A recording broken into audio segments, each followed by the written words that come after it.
Hello everyone, good day to one and all. Thank you so much for inviting me as one of your resource speakers in your mid-year in-service training. I'm always grateful whenever I get the chance to be sharing some knowledge, insights, and ideas to fellow teachers, especially here in the Department of Education.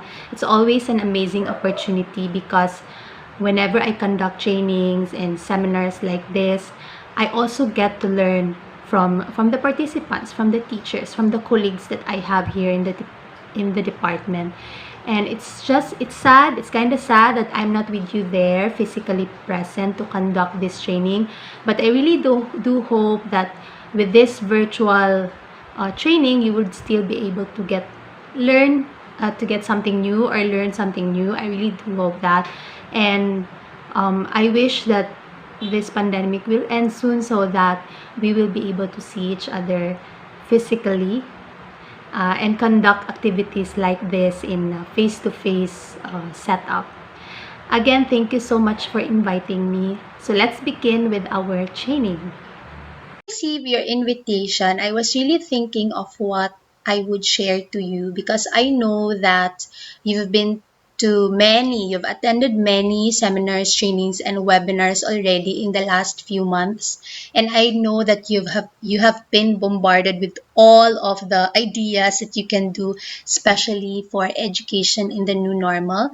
But upon reflecting, I decided to have this session in a way na it's going to be just a sharing of where you can find teaching and learning resources across the internet and which you can use whether you're teaching online or whether you want to send resources for your parents who are for the parents of your kids who are facilitating the modular learning modality, or whether you're teaching in a blended learning modality.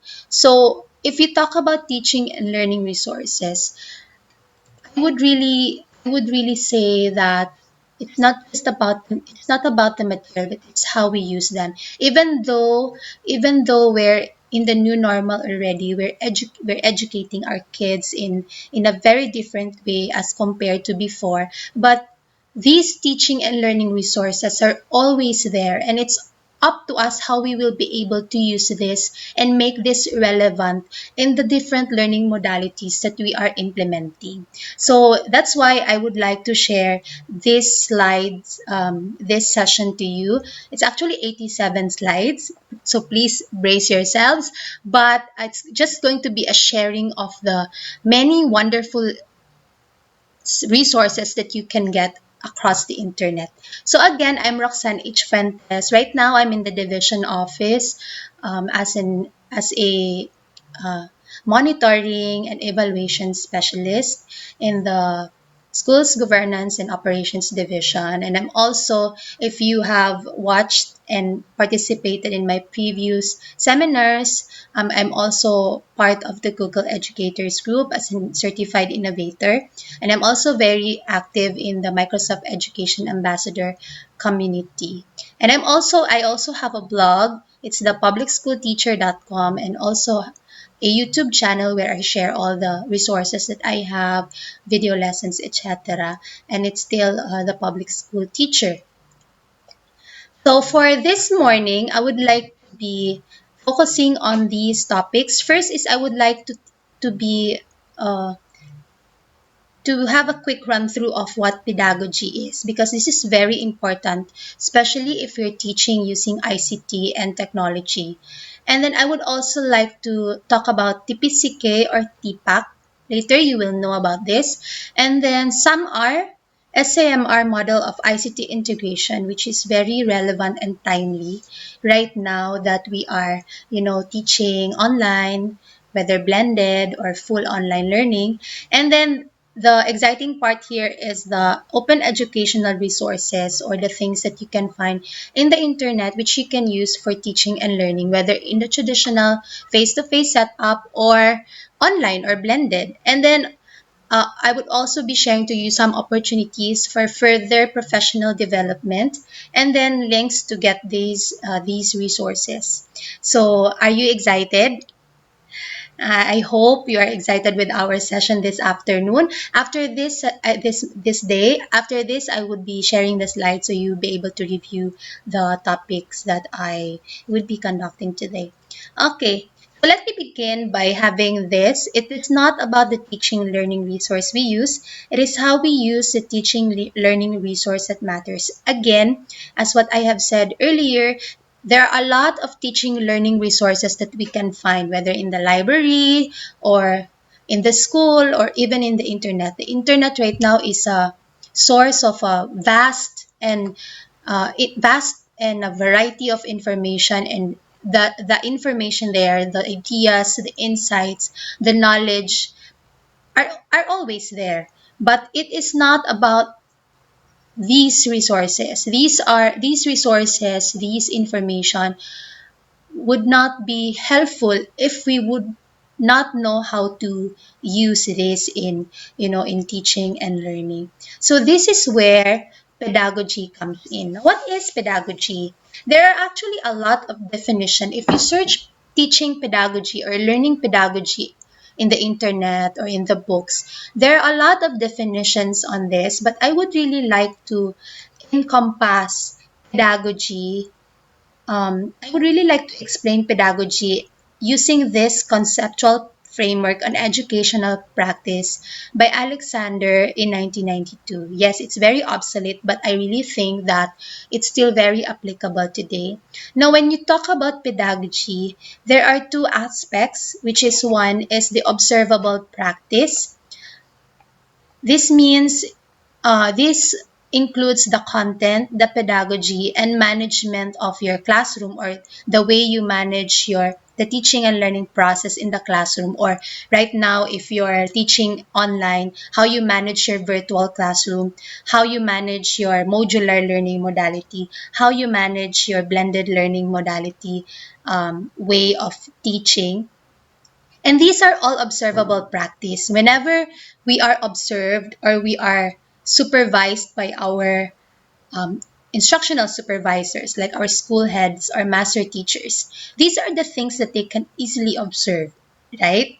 They would know what the content of your lesson is. You would know what kind of strategy the teacher is using, and whether cooperative learning, whether online learning, or whether blended learning or and stuff like that, or direct observation or experimental.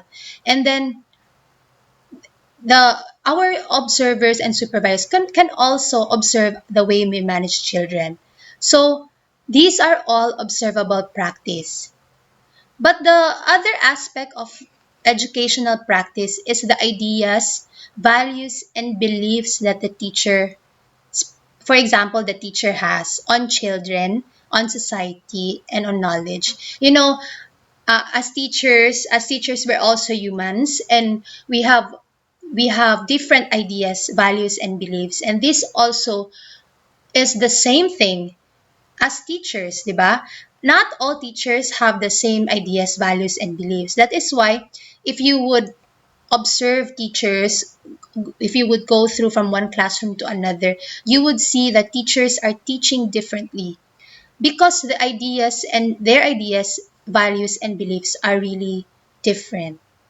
So, why is it important that we need to take a look at the ideas, values, and beliefs of the teachers in terms of how children learn and why should children learn? It's because it would transcend magiging ano po siya, it connects to its observable practice. So for example, if a teacher believes that cooperative children learn best by working with others, if that is his or her belief, then probably the observable practice there for the teacher is that he or she would employ a lot of cooperative learning activities, group work activities, and you can see that in the teaching method, in the pedagogy, and how the teacher manages the classroom, because that is how, or that is what the teacher believes in. Okay, so that is the educational practice. Now, if we take a look at now, if this pedagogy is really very important because when teachers and pupils interact in the classroom, this becomes a very challenging part of the teachers. So we have here part of the educational practice. We have here an overview of the emerging framework. That means there is an when teachers and pupils beliefs and values emerge or became one in the classroom. So as I said earlier, diba, in the educational practice, there are two aspects of the teacher. Observable practice and ideas, values, and beliefs. Now, if the teacher's knowledge, beliefs, and values is translated to teachers' behaviors, that means teachers' observable practice, it does not guarantee a good learning environment, right? Does not guarantee learning outcomes. No, that's not guarantee that that children would learn, because if we take a look at pedagogy, there is another side of the coin, and that is the pupils' knowledge, beliefs, and values. And these pupils' knowledge, beliefs, and values would be translated to pupils' behaviors. Diba? So for example, if your pupil believe that he or she learns best while moving around, while manipulating objects, that would also be translated to his or her behavior. So that is why if you would observe, yung mga bata na very tactile, very, anong tawag ito? Very kinesthetic, if you would employ, or if you would show them audiovisual materials and stuff like that, they would not cooperate, di ba? Magiging rowdy sila. They would be rowdy. They would not cooperate. They would not listen. Because it is in their knowledge, it is in their beliefs, and it is in their values that they learn best when they move around, when they're touching, when they're manipulating. So it will always be translated to behavior. Now, once the teacher's behavior and pupil's behavior meet, that is the time that affordances come in. This is where the learning environment is created. Okay? It is not just by the teacher's knowledge, beliefs, and values alone. It is not just teacher's behaviors alone. It will always be at par or in pair with pupils' knowledge, beliefs, and values translated into pupils' behaviors. Now, if these two match, itong teacher's behaviors and pupils' behaviors, that's the time that affordances or the learning environment becomes a good place for teaching and learning. So let me give a very specific example. So for example, if a teachers believe that, again, I'll go back to my example earlier. If the teachers believe that pupils or students learn best by working with others, and the reason why she would want to employ a lot of cooperative learning and group learning is that the students learn best when they're with people, when they're working with people. You would really see that this teacher would employ a lot of group work, cooperative learning activities. But if the pupil's knowledge, beliefs, and values is different, for example, there are pupils who don't want to work with others. They would like to work by themselves alone, and this can be translated to pupils' behaviors. That means yun yung makikita nyo, 'di ba? Pag nag-employ si teacher ng mga cooperative learning activities, group activities, merong mga pupils na they would not participate in these group activities, in these cooperative learning activities, because yun yung paniniwala nila, yun yung mindset nila na they best learn when they work alone, when they work by themselves. So doon, walang learning environment. There is no learning environment that would come in. We would not be shocked if may mga pupils na hindi mag-cooperate whenever we conduct activities, kaya probably because our beliefs and pupils' beliefs are so much different, hindi nag-meet. Okay? And then when we have this learning environment, this is where actions and activities come in. And pag meron ka na nitong actions and activities, then that is where the learning outcomes take place. Okay? In the learning context. So, that is also the reason why DepEd is also pushing for differentiated instruction so that teachers would be able to meet pupils' behaviors, pupils' knowledge, beliefs, and values, and to create this affordances or learning environment that is best suited for everybody. Once we have this learning affordances, learning environment, we are now going to be thinking about actions and activities, and this is where teaching and learning resources come in. So there are a lot of teaching and learning resources. We have visual, we have auditory resources, we have audio-visual resources. And these are actually the main three, but there are a lot. And these teaching and learning resources have three aspects. No, it has a role, it has a purpose, and it has a task. So the role of teaching and learning resources could be a source of knowledge or an instrument of transmission of educational content. So basically, magiging source of knowledge ang teaching and learning resources if if the one, for example, in a video lesson, the one that is speaking is an expert of that content, and it can also be an instrument of transmission of educational content. Okay. The purpose of teaching and learning resources could be an aid in teaching and learning process. Primarily, it's an aid in teaching and learning process. Who's the main resource in the classroom or in the different learning modalities that we are implementing? It's always the teacher, right? So the teaching and learning resources is just basically to aid in the teaching and learning process, whatever learning modality that you're implementing. And lastly, the task, which has the use of teaching and learning resources can be used in a variety of tasks. And when we identify the role and the purpose and the task of a teaching and learning resource that we're going to use, that's the time we are going to use them. But in using these teaching and learning resources, there is also three steps that we need to partake.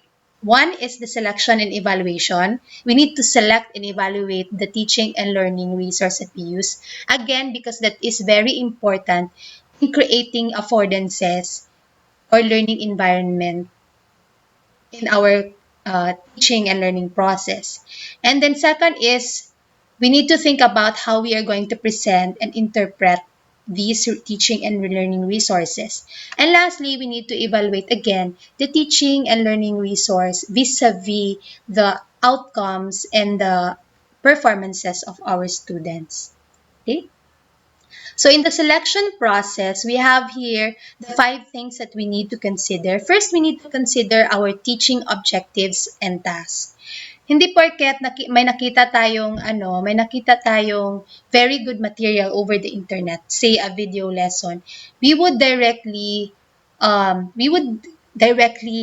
get that teaching and learning resource and use them in our class. No, we always go back to our teaching objectives and tasks. Sometimes, especially video lessons in the internet, sometimes hindi siya applicable or not context, hindi siya applicable sa context natin in the community that we are in the environment that we are in. So even if you use them, there would be no learning, teaching and learning that would take place. So it's just it's not helpful at all. So we need to go back to our teaching objectives and tasks when we select and evaluate teaching and learning resource that we use. And then second is we need to consider students' personality. Ano ba yung personality ng mga students? Gusto ba nila na animated? Gusto ba nila na they would be able to manipulate? Do your students love to be manipulating the material, the resource? Do they like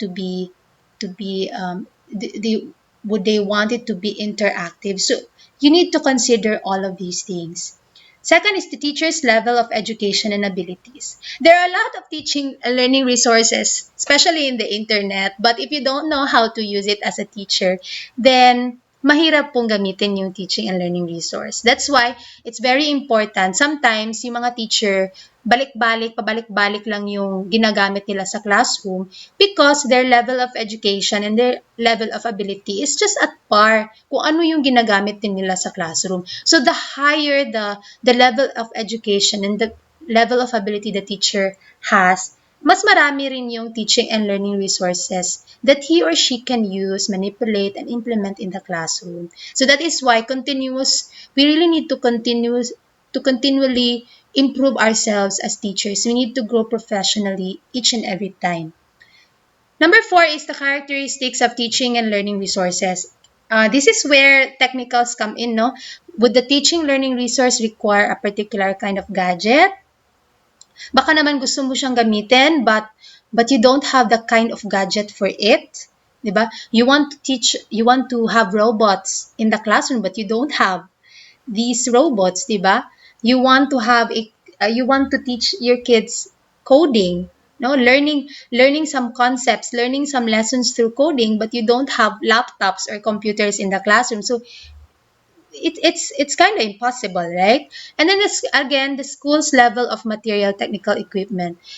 The reason why most schools are employing modular learning modality is that, the schools that we have, especially the public schools that we have around the Philippines, don't have the necessary materials or equipment or gadget necessary for online learning. And our students also don't have these materials, diba?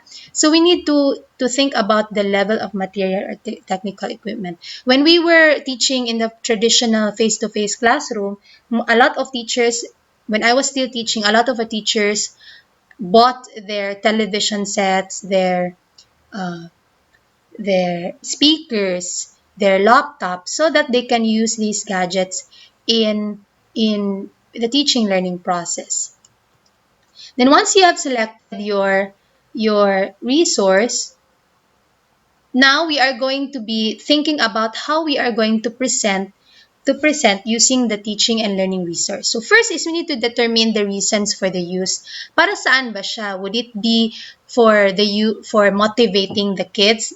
I think a lot of, in the lower grade na mga teachers would use a lot of videos and interactive materials for the purpose of motivating their kids. They use it at the beginning of their classes. But there are also teaching and learning resources which you can use for like assessment or for group activities or for teaching the topic or the lesson of the day. Ba? So next is the collection and classification of the information presented included offered by the teaching and learning resource. We need to identify ano ba yung mga topics, ano ba yung mga information that is being included in the teaching and learning resource. Baka naman kulang, baka naman hindi siya appropriate in our context. I remember when I was still in grade 1 level. I was teaching in the grade 1 level. I was looking for video lessons that would teach letter sounds. And then there are a lot of videos in the internet on teaching letter sounds. But the problem is the diction, no? Ang ginagamit na diction ng some of these lessons are parang Indian o ganyan, Indian, or meron naman very British. So mahirap siyang gamitin in the context of our pupils, di ba? So we need to be carefully selecting our resources and how we would present these resources in our classes. And then we also need to be able to synthesize the gathered information. When we use a particular teaching and learning resource in the classroom, or whether we're teaching online, blended, or modular learning, kailangan at the end of the day, after we have used these teaching and learning resources, we need to be able to synthesize and summarize what the students went through in the use of the teaching and learning resources. Halimbawa, nagbigay ka ng video lesson, nagpakita ka ng video lesson or video of a particular topic that you're teaching. After that, you won't not end there. Instead, you need to synthesize and summarize what the pupils were just able to learn from the video. And then lastly, for evaluation, we need to be thinking about the teaching objectives and effectiveness of the teaching learning resource tasks. Did the yung bang ginamit mong teaching and learning resource, was it contributory to the teaching, to the learning of your pupils? Na-learn ba nila yung lesson using the teaching and learning resource that you used? And then you should be able to gain insight as to the contribution of said resource in achieving the set goals, and of course, eliminate in any deficiencies of selection and presentation. Okay, so that is for pedagogy.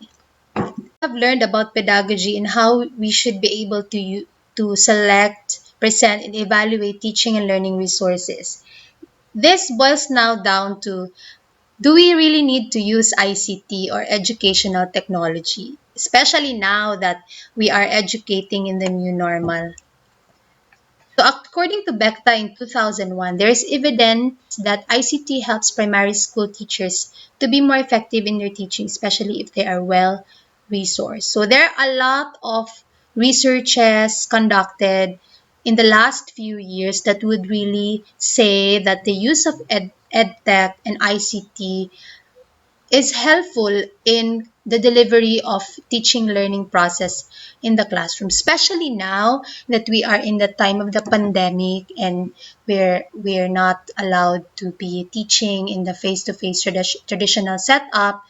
The use of ICT would really help a lot, right? Especially if you're teaching in online or blended learning modality. And even in modular learning, di ba? We are using our cell phones, our gadgets to contact parents, to contact our kids, and communicate with them. So right now, ICT is really very relevant in teaching in the new normal. So when we talk about ICT, there are three persons involved in the use of ICT in the classroom. And this is from the perspectives interactions paradigm. So we have the designer, of course, that's embodied in the software, and we have the teacher and the student. So as a designer, you would really need to think about how students' learning can be improved by using software. And then as a designer also, you also need to think about how teachers use software to improve and extend their teaching.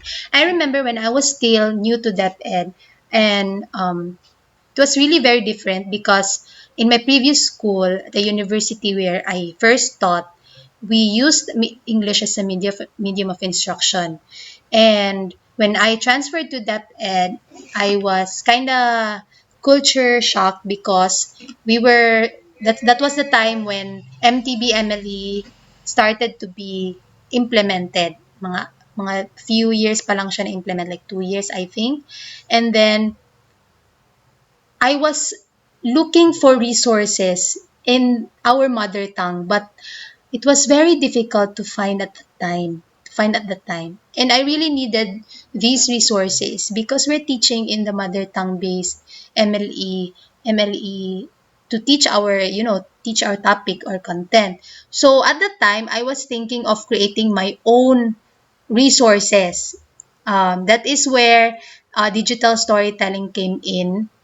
I did an action research on digital storytelling, and at that time I became a designer.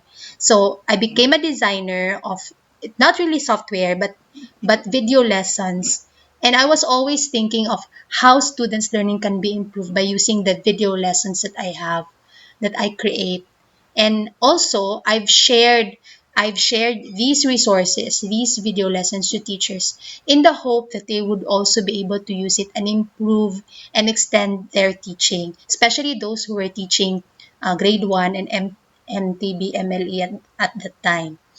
And then, of course, in the use of ICT in the classroom or in teaching and learning in general, the interaction between teacher and student is also very important in the conduct of the while the resource is being used in the teaching learning process. When we talk about ICT integration, I could always think about the TPCK model or the TPAC model, which means that when we use ICT or technology in the teaching learning process, we really need to think about also about content and pedagogy. Remember the educational practice which I explained earlier? The teaching and learning process using technology would not be possible if it would not go with the content and pedagogy that you're using while teaching. So we have here content. These are what are your strengths and challenges in terms of subject area knowledge. You need to think about the concepts, the facts, theories, and procedures in your discipline. You need to be a master of your content first and foremost. And then you need also to think about how you would be able to teach the content in terms of teaching the knowledge. Like you need to think about students construction of knowledge. You need to think about how they will be assessed, how will be differentiated, how will you differentiate your lessons. So that is pedagogy. And then when you use technology to bridge content and pedagogy, it becomes a strong force for making teaching and learning possible. So you need to think about the strengths and challenges in terms of learning and adapting to digital technology. So if you have your content and your pedagogy, that's just PCK. If you have, if you're a master of your content and you're using technology, that's TCK. If you are very good in pedagogy and you're using technology, that's TPK. But if you're a master of the content and you have a good pedagogy, that means your behavior and your beliefs is at par or would connect to the pupils' beliefs and ideas and their behaviors, and then you're using technology to bridge this mastery of content and the learning environment that you created, then that is where TPCK comes in. And this is a very good paradigm, a teaching and learning paradigm that you can use in the classroom to make learning possible. Okay. I would like to explain more of this, but it would take so much time. So if you would like to know more about it, I can always conduct a separate training for this. But for now, that is just the basic concept of TPCK. And then when we talk about ICT integration, we're also talking about SAMR. This is by Dr. Ruben Puente Dura. Most ICT advocates, ICT for education advocates, use this model to transform how they use ICT or educational technology in the classroom. So we have here the SAMR model, which stands for S for substitution, A for augmentation, M for modification, and R for redefinition. S, substitution and augmentation, is basically enhancement, enhancing the teaching and learning process by the use of ICT. But modification and redefinition is transforming the teaching and learning process using ICT. So in transformation, students start to create something new out of the original with the use of technology, and students taking charge of their own education. If you're going to be comparing this to Bloom's taxonomy, this is basically this would generate higher order thinking among the pupils, their modification and redefinition. Well, this enhancement is basically parang lower level thinking. So what do these terms mean? So substitution, the technology acts as a direct tool substitute with no functional change. So very good example of this is a video lesson. So instead of you as a teacher explaining, you are using a video lesson, which is an ICT material, to substitute you as the teacher. So instead, yung ginamit mo lang yung video lesson, an expertise of another person, to substitute, yun yung ginawa mo, sinubstitute mo lang yung self mo, hindi ikaw yung nag-e-explain, but another person through a video. So there's no functional change. Okay? Direct tool substitute lang siya. I'll give more examples of these later. And augmentation is technology acts as a direct tool substitute with functional improvement. Good example of this are video lessons that have captions. So for example, if you have pupils na merong hearing difficulty, then aside from the material, meron siyang caption, merong augmentation, so that those who have a hearing difficulty can still learn the lesson by reading the captions. Yon. I'll give more examples of these later. Then modification is tech allows for significant task redesign. So merong changes in the task. So instead of, for example, for a video lesson, instead of, students just listening to the video lesson, merong task redesign na mangyayari. I'll give an example of this later. And then redefinition is tech allows for the creation of new tasks previously inconceivable. So you just thought na video lesson lang siya, pero at the end of the day, merong nangyaring ginawang task na which you cannot explain at the earlier part when you were still substituting your material. Okay, so I have here some examples. For example, the task is you're going to write a short paper. So this is the traditional task, right? So in the substitution, instead of, letting pupils write on a piece of paper, a writing requirement, substitution would now be they would now use a word processor like Microsoft Word to replace pen or pencil in a writing assignment.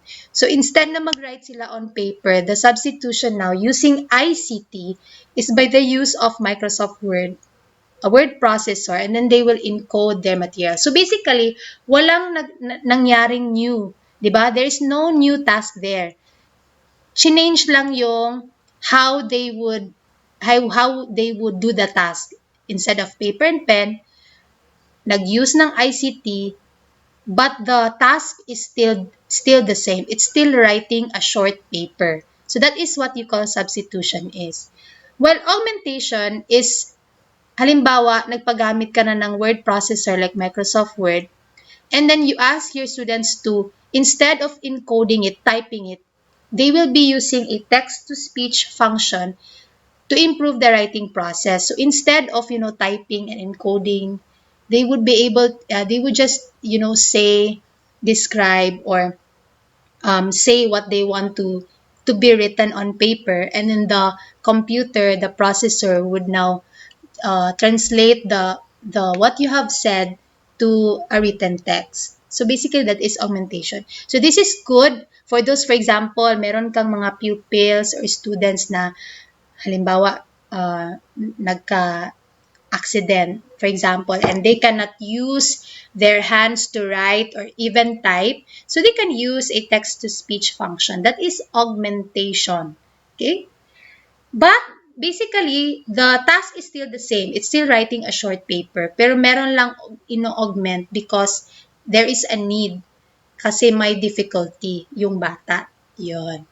And then modification now is transforming already the task. So the created document using the word processor and text-to-speech function is shared on a blog where feedback can be received and incorporated to help improve the quality of writing. So now there is a change of the task, modifying of the task already. Na, aside from, using the Microsoft Word or a word processor and the text-to-speech function, ilalagay na siya sa isang blog or website where other people can come and make comments to your blog. So actually, they can use a Google Sheets for this, because in Google Docs, because in Google Docs, other people can get inside the document and make some comments and revisions to the document. So now there is a modification of the tasks. Instead of just writing a short paper, the modification there is that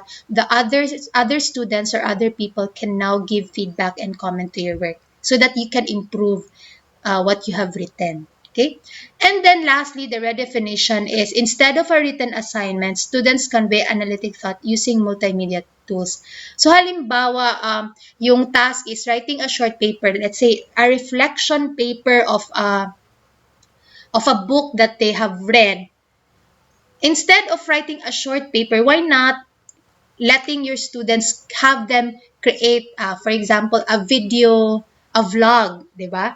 A vlog, a video reflection, no? They would record themselves, use editing tools, video editing tools to create their vlog and stuff like that. So that is actually redefinition. You're creating an entirely different task, an entirely different task from their previous original task using ICT.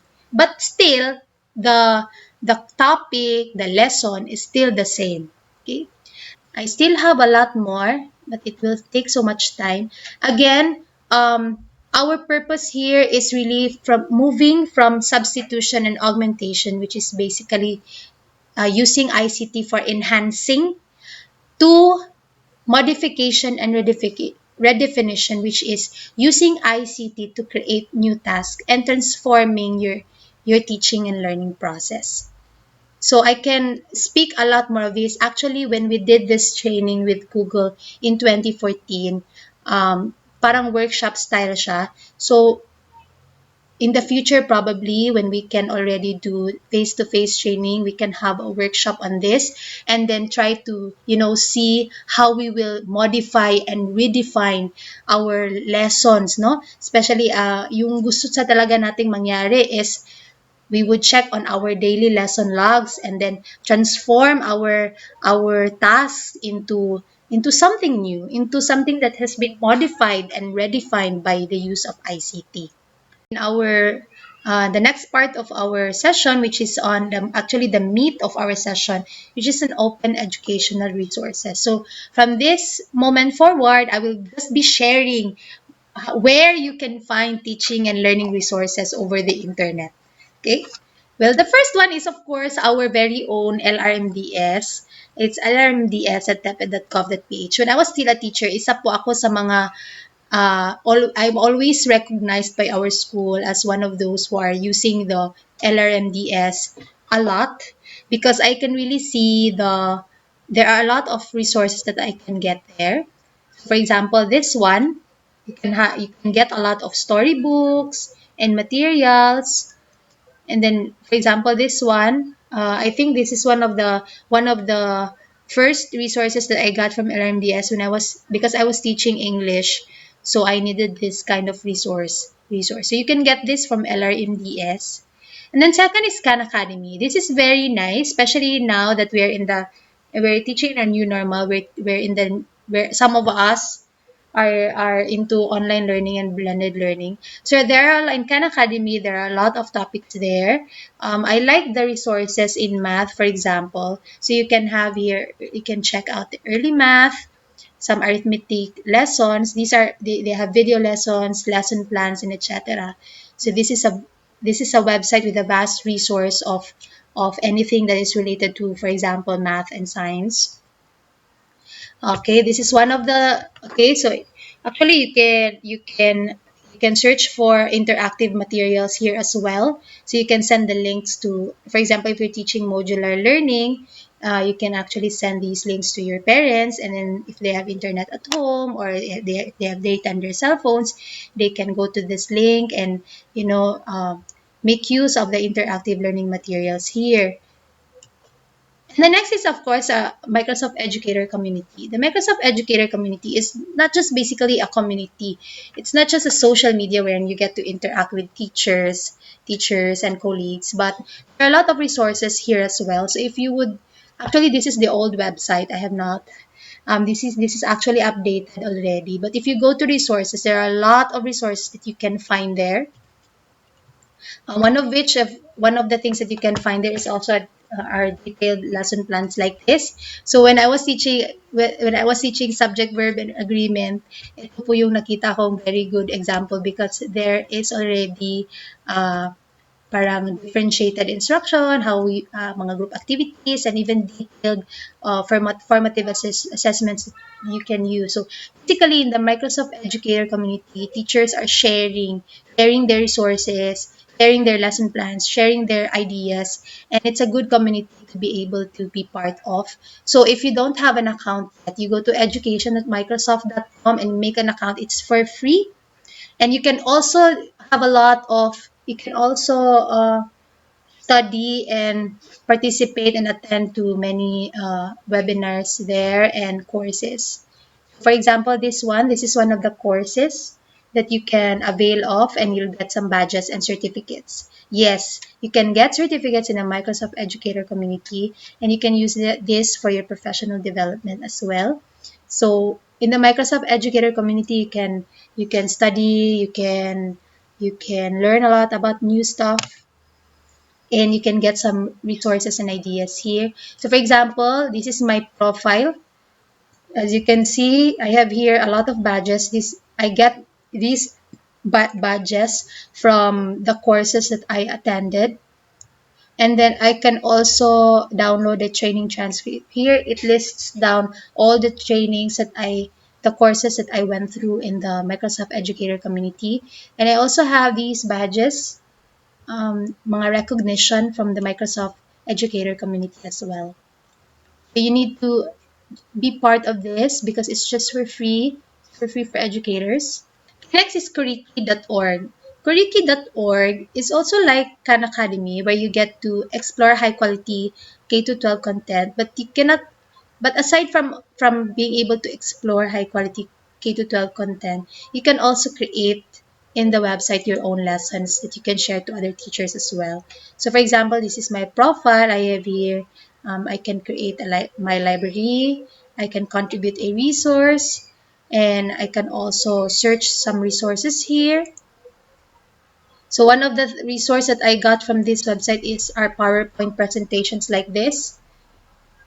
Diba? So it would no longer be hard to create PowerPoint presentations like this, diba? All you have to do now is just to, modify and contextualize the resource that you have downloaded from the website and make it as your own. But there are a lot of materials that you can get from Kuriki.org. The next is PhET simulations. This is from PHET, phet.colorado.edu. If you want to have interactive simulations for science and math, this is the best go-to website where you can get a lot of interactive simulations for science and math. For example, this is an example of in offline. Offline po ito. You can download this in phet.colorado.edu. This is an offline interactive material na if students would click, hindi ko siya maklik, naka-presentation po ako. If the students would click, they would be able to answer the questions, and then they would get immediate feedback if they got the answers correct or right. So it's very good interactive material that you can share to your students, even if you're like teaching in modular learning or online learning. Let's keep the demo. And then, of course, we have Google for Education. For resources that are Google related, you can go to edu.google.com. So again, there are a lot of teaching resources there that for creativity, for STEM, for language arts and culture, and other stuff. And you can also find a lot of professional development opportunities in Google for Edu. Okay, next is Slides Carnival. SlidesCarnival.com is where I get PowerPoint templates or Google Slides templates. These are all free.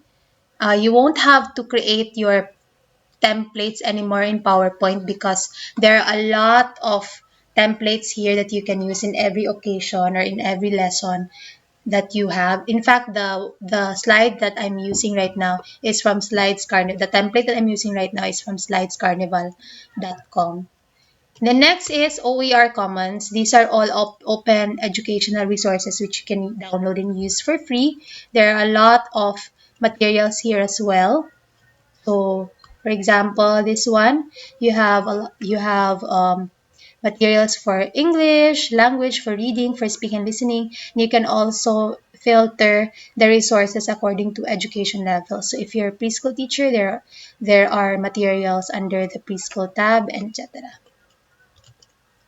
Okay, next is SuperKids. SuperKids.com is also a website where you can get resources. For example, this one. What I like about SuperKids, one of the things that I like about SuperKids is the math worksheet creator, wherein you will be the one to create your worksheet creator, whatever lesson that you have in math. For example, addition, and then once you set up the worksheet, you can, for example, this one basic addition. So you can select maximum values of numbers used, minimum values of numbers used. And then once you're done setting this up, you can click make my worksheet here. And this is what will this is the output of your worksheet. And then you can just download this one and print it out for your formative assessment or for your quizzes, diba? So you won't really have to think of creating your quiz materials, because you can actually make it from uh, you can actually create your worksheet in superkids superkids.com. There you go. Because diba, sometimes it's hard to find worksheets that such as this in the internet. Sometimes meron siyang mga copyright. So in Superkids, you can actually generate one. And you can also, and the next is skillscommons.org. It's just like OER Commons, where you can get also math practices. Again, this is from SuperKids, so this is how the the worksheet looks like, and you can just download, save as PDF, or print the worksheet right away. Again, so this is skillscommons.org. It's just the same as OER Commons.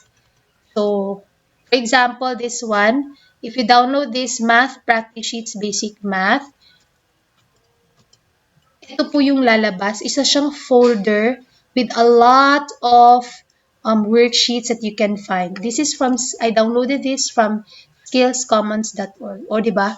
You can get a lot of resources from there. You won't have to create your own because everything is there already. I was really shocked when I downloaded this from Skills Common, because it's there na, oh. All of the topics are there already. The next is creativecommons.org. Creativecommons.org is where you can get images, videos, and other materials which you can use freely without thinking of being sued because of copyright. So the materials in Creative Commons are copyright free. You can download and use these materials in your lesson. So for example, if you're going to to search for mango, you can filter it to modify or adapt, meaning you would only want materials that you can modify or adapt, so that nobody will sue you for copyright infringement. So then the images will be shown, and you can download this and use this without having to be wary of of legal actions. Okay, it's creativecommons.org. Next is pbslearningmedia.org. So you can also get a lot of free standards, aligned videos, interactives, lesson plans, and more for teachers like you. So one of the examples that I got here is this landslide animation, wherein you will be able to you will be able to stream, download, and share for free. So when I was teaching about calamities in Araling Panipunan, I use this to show how landslide happens. No, this is a very good example of an animation of a landslide, and you can get stuff like this from pbslearningmedia.org.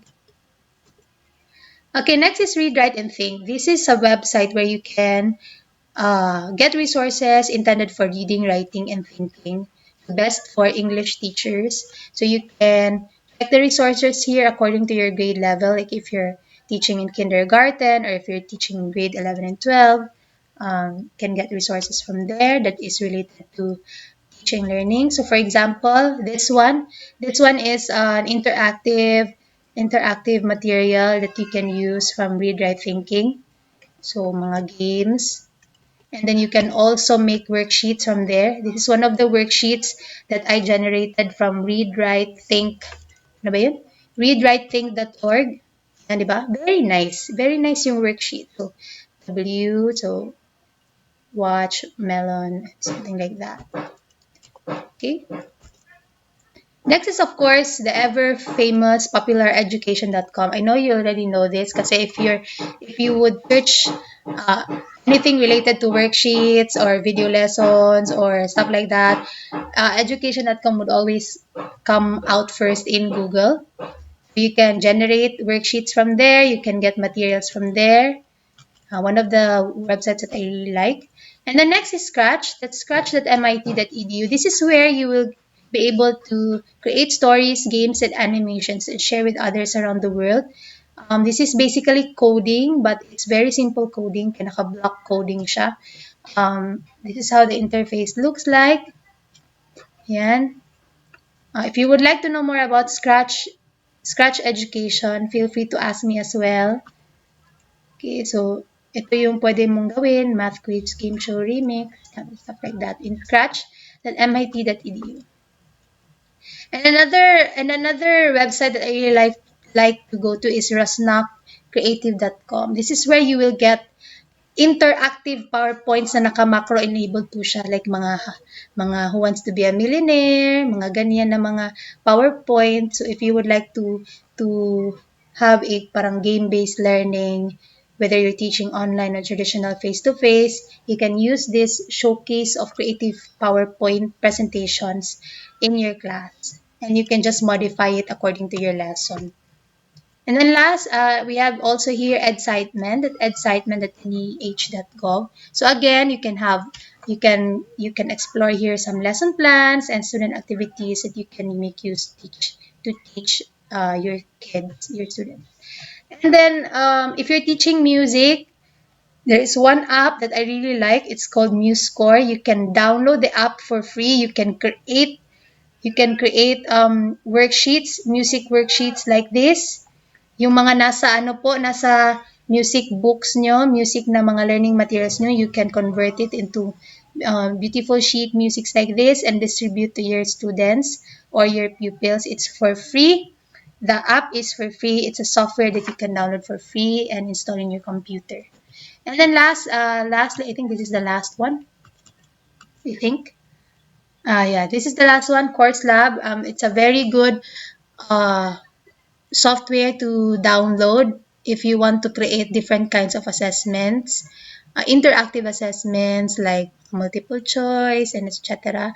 I would not explain more of this, but it's a really good material for assessment. Okay. And then lastly, when all else fails, innovate. No, it's always my mantra as a teacher that if I cannot find it, I will make it. Yon. I hope it will also be your mantra, no? Again, if I cannot find it, I will make it. So the reason why I'm into vlogging, why I created my website, it's because I want to create materials, I want to create learning resources that I cannot find in the internet or that I cannot find somewhere else and share it to teachers and students and parents so that we can have a better future with our students and kids learning from us and from the content that we put in the internet. Okay? So that's the reason why gumawa po ako ng digital storytelling na research. And then, shameless plug lang po, I have my YouTube channel. It's the Public School Teacher. Meron po dyan mga different kinds of video lessons and stories that I create and share. And I also have a website. It's a publicschoolteacher.com. So as you can see, meron po akong mga lesson ideas dyan. Sa pagbahay, lakbay, sila kay fun game to teach a new lesson. Get to know your students using chocolate field goodness, something like that. And you can also get download some interactive presentation, PowerPoint presentations that I create to teach some lessons and concepts. Okay? And then, yeah, and oh, you can also download this from my website. Before I end, share to you the three pieces of advice for success that was shared by the world's richest self-made woman, according to CNBC.com. And she said that to be able to be successful in any endeavor that we do, our process is basically easy. First is prepare well. That's why we are doing trainings, seminars, webinars, and we continue to grow professionally through professional development opportunities. And then we keep learning. It may be tiring sometimes, but we need to move forward and keep learning because our students are so much different now as compared to before. And lastly, never give up. Again, if you cannot find it, make it. Thank you for listening to our session for this day. I hope that you learned something new. I'll be giving the PowerPoint presentation to one of your teachers or to your school head. But if you have more questions about this topic, you can always find me at facebook.com/the public school teacher. That's my Facebook page. If you want to have to get resources, lesson ideas, learning materials, feel free to message me and I would gladly help you out. These are the references and all of that. Again, thank you so much, and I hope to see you soon in a face-to-face setup po. Bye!